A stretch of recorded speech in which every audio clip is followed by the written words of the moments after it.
Jā, man patīk, ka tas ātruma pārsniedzēja profils. Es klausījos un es kvalificējos gan pēc visiem parametriem. Vīrietis, pierīgā, pusmūžā, bet tad par tiem augstiem ienākumiem nē. Esmu vēl nopelnījis pārsniegt ātrumu. Nu, kā ir, tā ir.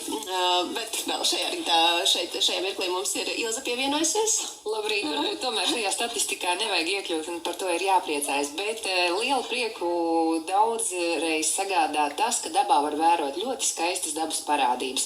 Varavīksni varbūt ir pierasts jau redzēt, bet dubulta varavīksne ir retāka dabas parādība. Tas ir tad, kad saules gaismas stari pilienos astarojas 2 reizes un arī krāsu izvietojums ir pretējs. Un mēs ļoti priecājamies par skatītāju atsaucību un iesaisti sūtot un daloties ar skaistām fotogrāfijām, kuras ir uzņemtas dabā. Un dabā ir jāiet, laikapstākļi lutina un nav ko sēdēt iekštelpās. Bet ātrumu nevajag pārsniegt, ja?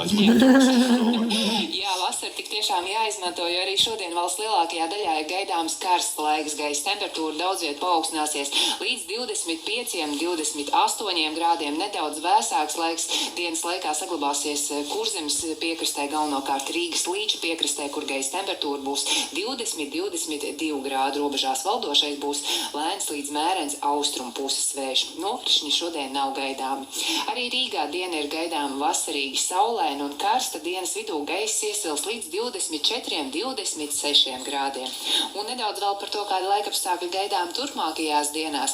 Tad līdzīgi laikapstākļi saglabāsies gan trešdien, gan arī ceturtdien. Valsts lielākajā daļā ir gaidāms karsts, vasarīgs laiks līdz 25, dažviet valsts dienvidos līdz 28-29 grādiem, bet nedaudz vēsāks laiks saglabāsies Rīgas līča Kurzemes piekrastē, kur gaisa temperatūra 20-22 grādu robežās.